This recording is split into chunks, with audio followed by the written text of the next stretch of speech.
810-229-2935. They're in Brighton.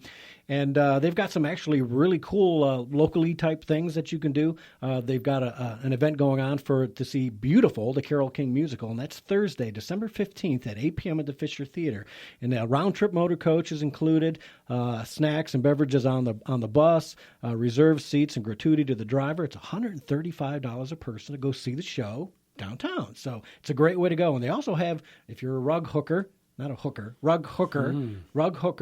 Hooked on Cruising, September 10th through 17th in 2017. So that's next year. So you got a year to get into it. But give Brighton Travel Service a call. Don't try to go to all the stupid sites. It's really not worth it. A travel agent will take care of all that for you, and it's really not going to cost you anything else. Takes the stress off. It takes the stress out, and they'll be able to find the best deals. That's what they do. They're professionals.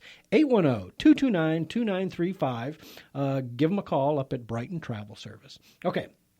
So I wanted to talk a little bit about how the media continues to bash, right? They're just bashing. Now it's not Trump so much. They're bashing every pick he makes. It's incredible. Have you been watching? Yeah. It's there's nobody good enough.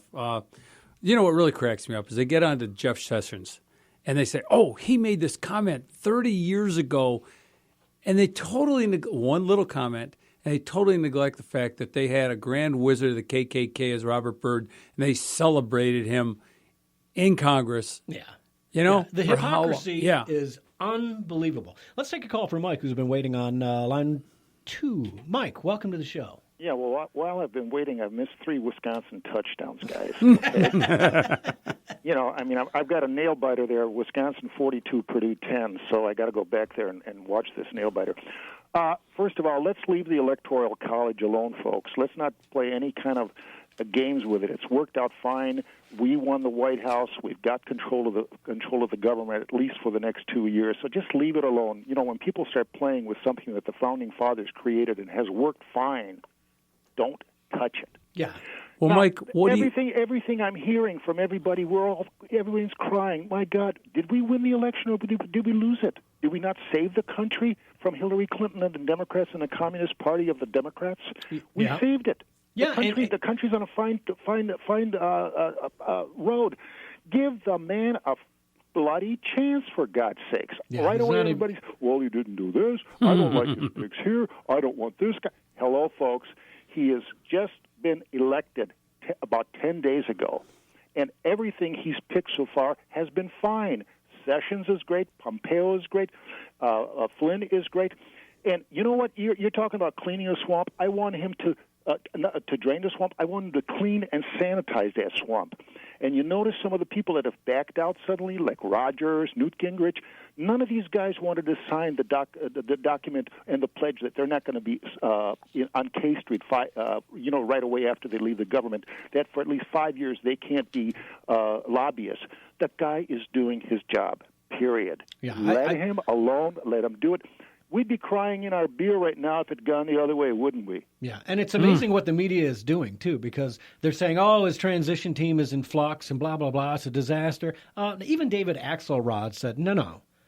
He said he's on par for the course that we did as Obama. So you can't be saying of course, Axelrod doesn't like any of his picks or anything else that's going on. But he said, time-wise, you can't complain. They're moving right along. And you know what? If you're talking about Jeff Sessions and the Democrats calling him a racist and everything else, look at the people that turned him down for that federal judgeship. They were Joe Biden and Mr. Clean Teddy Kennedy. Give us a friggin' break, for God's sake. Let me tell you something. You know how I know he's picking the right people? When the Democrats vote in the Senate to say, no, we don't want him, that's the right guy. You know what I mean? My suggestion to everybody, leave it alone. Let the guy do his job. I think what everyone's going to be is surprised at what happens a year or so down the line. Yep. I think Mike Pence was a fantastic pick. And this guy is, he couldn't have picked a better guy. I would honest to God, think that Trump may do this. Be president for 2 years and turn around to Mike and say, you know what, Mike, finish out my term and then run for the presidency again. I've done my job. I stopped the communists. I stopped the Democrats. I put the country on the right path. I can see that happening. I got to get back to my football game. It's a real nail-biter. All right. Take care, okay, Mike. Bye-bye. See you, Mike. All right. Bye-bye. Let's take a call from Jenny, line 1. Jenny, welcome to the show. Hey, guys. Hey, Ed. Hey, Gary. What's going on, Jenny? Well, I would like to say this. I'm not going to let Joe or Glenn Beck or anyone, the media, spoil my hope. My hope for this country. Yeah. All right. So did you do any? I have it. Did you do any dancing on election night, Jenny? No, but I did a whole lot of praying. Yeah. There you go. There you go. That There was you me go. too. I will tell you and this. thank you, Jenny. Thank you. I did not have a whole lot of doubt at all through most of this election that Trump was going to do something until between 8 and 9:30 on election eve, election night, when the Florida results were not looking so good because we thought at the time that Florida was the make or break. We didn't know Michigan and Pennsylvania and Wisconsin were going to turn. Well, has Michigan been called yet? And so I was Okay. I was scared. And yes, Jenny, I sat in my little lazy boy and I prayed and I prayed. And you know what? I think we got a little divine intervention on that. What the Democrats and even a lot of other people don't understand right now, people are sick of the Dems. Obviously, let's go back to 1994 when the Republicans won a victory and Clinton was in office. People were sick of Clinton, Yeah. Again. and the Republicans Again. got going. Yeah. No, I think we had and I do want to caution everybody, though, Jenny, because, A, we still have one hurdle. We have to have this electoral college pass their votes and officially certify him as the president. And that worries me because there are threats. There are protesters and demonstrators who are putting the addresses and information of electoral college members online and threatening them that they should be voting for Clinton because she won the popular vote. And Okay, can I should just overall. finish? Yeah. Then we had, the Dems had a problem in 2010 and 2014. They still don't get it. Nope. People are tired of them. And you know what? If these electors bowed to these threats and everything, you haven't seen nothing yet. Oh, yeah. Yeah, I agree. If there's some monkey business going on in electoral college, you will not. These amateurs that are out there now won't see anything. I can guarantee you with that. What else you got, Jenny? I just wanted to say that the people. I read a couple of articles. People are tired around the world of globalists, and this was another reflection of it. And the Dems are now trying to figure out how to reach out because they're in tatters. Yeah, well, they're not reaching out well because you saw who they're talking about putting in as the DNC chair. Oh, my right? gosh, I know. Okay, Keith Ellison, Congressman Keith Ellison, a Muslim, one of the two Muslims, I think, in Congress. And he's not one of these moderate Muslims. He's a CARE supporter and a Muslim Brotherhood supporter. And a Nation of Islam supporter, it seems. Yeah, so the DNC is in turmoil and obviously not learning anything from this election. Well, when are they supposed to vote? When are the electors supposed to do this? The end of the month, I think, isn't it? I can't remember the day, but it's the end of this month. December 2nd? I mean, sorry. Is it December or November? I thought it was the end of the month. December 2nd, I thought. All right, maybe it's the beginning. But in a couple of weeks, Jenny, so there's time. Anyway, and so we need to pray. What? I mean, these people they won't, but they need to get with it and realize that they did not win. I'm sorry, but they didn't. No, they didn't. And it was a fair and square constitutional election, and Donald Trump won it. That's for sure. And, I'm not naive. I know things can, he might not do everything that, but does anyone? No. No, exactly. No. So, all right, then give him a break. Yep, for a absolutely. while. You got it. Well, thanks, Jenny. Appreciate the call. Okay. Take See care. you, Jenny.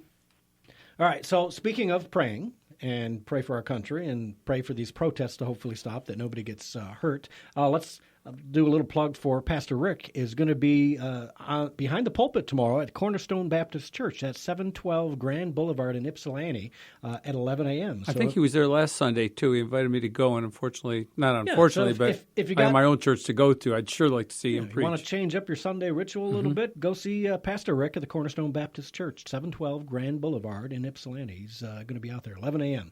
is showtime. So check him out. Showtime. Okay, so, the demonizing has gone past the election now. They're demonizing every pick, but they're even demonizing Mike Pence, who's just a square guy. Yes, he's very conservative, but he's very square. Derek, you got track one ready? So Mike Pence took a little time off after all this campaigning and all the work they're doing to put the cabinet together to go see Hamilton, right? Hamilton is this kind of hip-hop venue of explaining Thomas Jefferson's life, whatever, and the slaves that were part of it and all that. And another liberal twist. A very liberal twist. And so he shows up, and this is the way the audience and the cast of Hamilton treated him. You got it? Play it.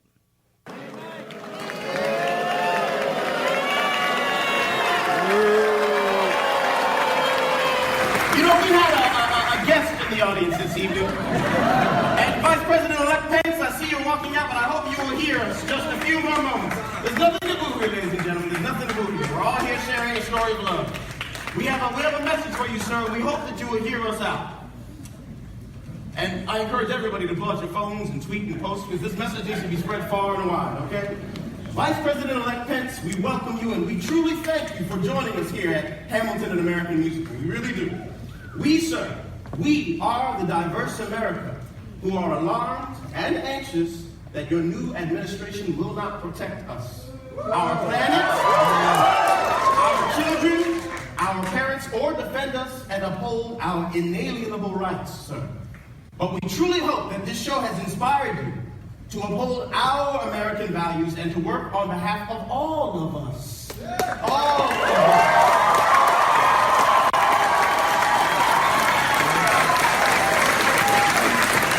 Again, we truly thank you for sharing this show, this wonderful American story told by a diverse group of men and women of different colors, creeds, and orientations. All right, so demonizing poor Mike Pence, who's out with his family to see the show, and the ignorance of the audience to boo your vice president-elect of the United States, the ignorance of that cast to single out a patron, any patron, who paid good money to go see that show, and demonize him as if he's not out there for all of us. Because you know what? The hypocrisy is Hamilton are the same. That cast, they put out a casting call for people of color only. Now, they had to modify it afterward because they got so much pressure about it. But still, talk about diversity. At what point is Trump anti-gay? And, you know, he wasn't – the guy who was speaking, it was speaking in code. He wasn't speaking of all of us as if all Americans. The man was speaking. He's a spokesman for the LGBTQ, RS, MLFLS, Lucky Strikes, whatever, you know, community. That's who he was speaking on behalf of at that point. He and some of the other cast members are very active in the gay community.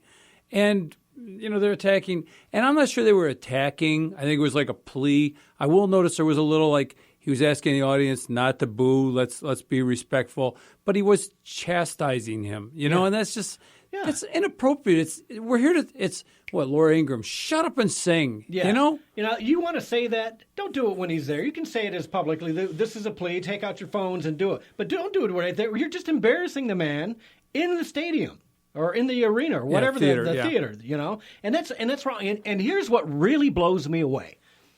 If you think Trump is anti-gay, how about Hillary Clinton, who was going to bring in 550% more Muslims, unvetted Muslims, into the country who stone and kill? That Sharia does not allow gay people to have their lives that way. And Trump is the guy that is protecting gay people by saying, we don't want these people coming into the country that we don't vet because you know what? They don't like gay people and they don't like women's rights. Was it Peter Thiel who spoke at the convention? Yep. You know, some people gave him some criticism for that because he, you know, some evangelicals, I think even Ken from Livonia, spoke out against that. You know, but it does show some inclusiveness. I mean, there are people that I frankly don't have a problem if there's some gays. You know, if people want to be gay and want to be in public life, that's no problem. It's not. I don't want them throwing their lifestyle at me and expecting me to approve of it. That's all. Just like, do your job, do what you got to do, and don't tell me about what you do in Yeah. private. We're good. Yeah, just incredibly hypocritical. It seems that these people would do this because you know what, the Trump